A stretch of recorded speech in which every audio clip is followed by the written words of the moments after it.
Hello, everyone. It's Vincent Valentine, and today I'm just going to talk about something simple. I am going to talk about a movie that I watched recently that, for me, I think was really, really good and just kind of speaks somewhat of the thoughts and positioning I feel in currently and just kind of where I am a little bit. So, so if you don't know, I'm 26 years old. I currently go to college, finishing up my bachelor's degree for journalism. Um, Kind of a strange experience with it, with as far as like I went to school, went to community college at first, and then kind of took some time off because I was depressed, wasn't doing well. Then I worked for a little bit, for like 2 years. Basically, I stopped going to school, and then COVID happened, so it was basically like 3 years I stopped going to school. And so now basically my goal is just to finish, and I have the opportunity to just do that and not work currently, even though I plan to work as soon as I can. But yeah, so basically I watched this movie recently called My Dinner with Andre. And I've been really big on movies recently, especially when COVID. I kind of got bored of manga. I kind of got bored of anime and a lot of other stuff. And so I always looking for something to dissect, looking for something to take an experience out of, because for me that's how I like to consume media. If I don't feel like I'm taking something from it, and not everything needs to, but I think what I enjoy most is I enjoy to take something from something that I watched or experienced, because I think that for me tends to be like makes it really, really good.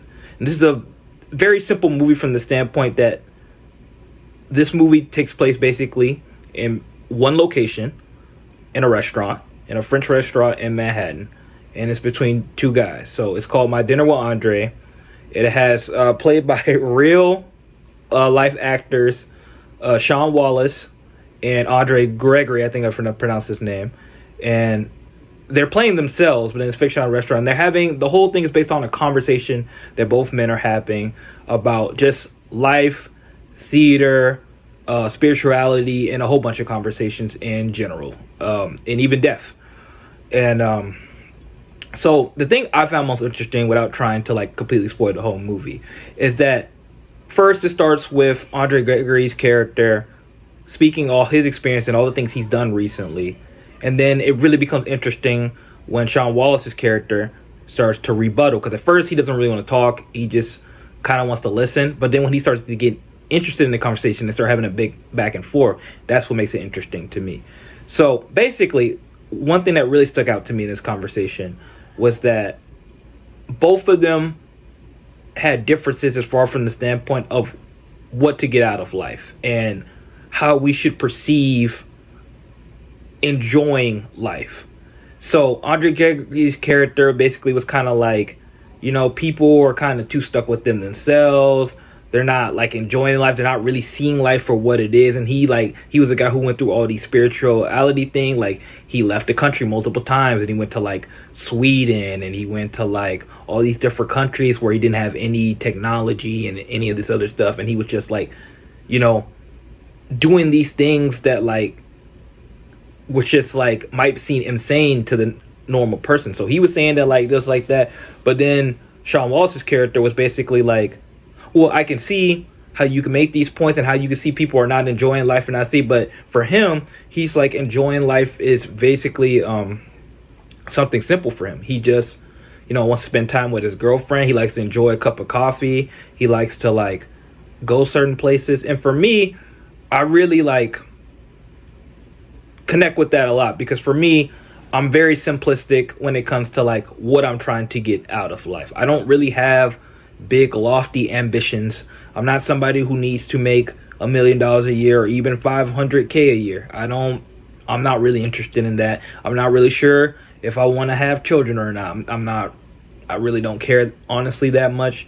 And for me, my biggest thing is just that I just don't want to worry from day to day how I'm going to survive, how I'm going to like get through life, or am I gonna have the capabilities to enjoy like regular, like mundane things. I really doesn't take that much for me, and I just think that this movie, like, even when it was made, 'cause I think it's made in like the want to say like 1970s or 1980s.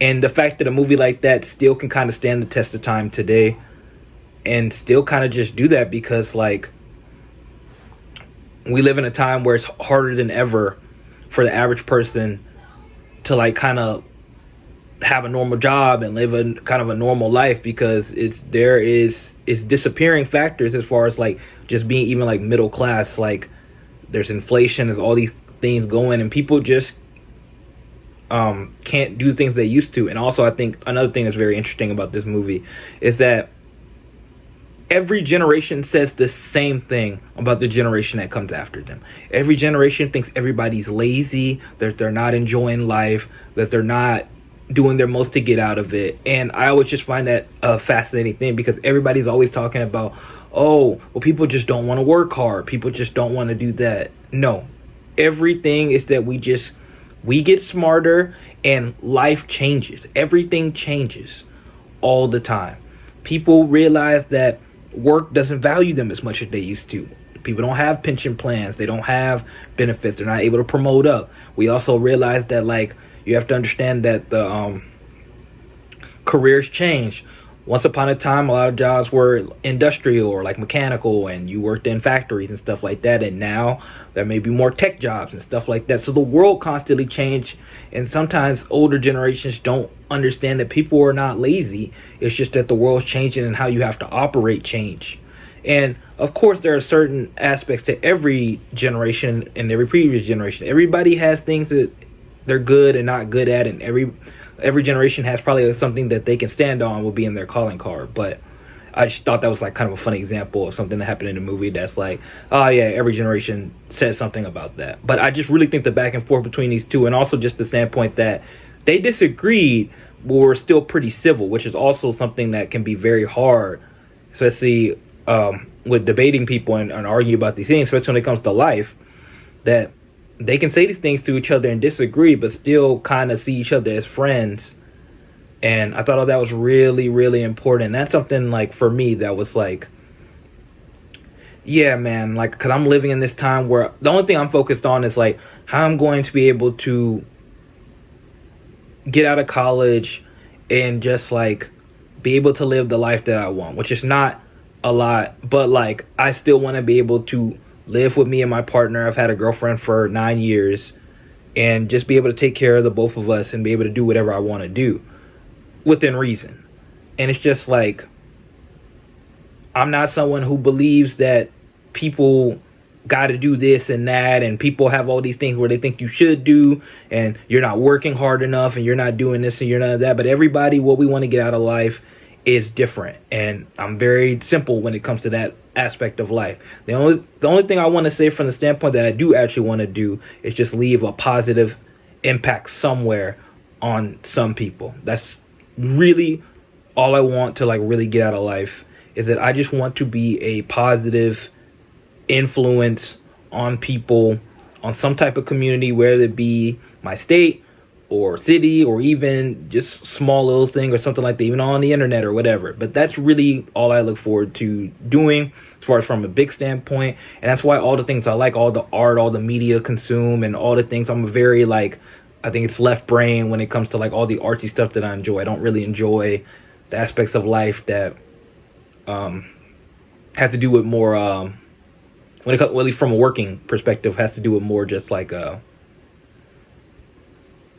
day to day, same stuff day after day. I'm kind of like, I like to like do different things and talk about different things. I like to talk, I like to write, I like to do that type of stuff. So yeah, I just think this is a movie that I would recommend to anybody if they want to see. Oh, it's 1981. That's what I remember. So yeah, the fact that even 30 years later, this movie is still really, really good and very like kind of experimental for its time is something I would recommend to everybody. And I want to know, like, what do you want to get out of life? And like, do you like in your media something that you feel like you can pull out of? Or do you just like basically kind of being like not thinking about it and it being like an escape, which I can understand both sides. So tell me what you think.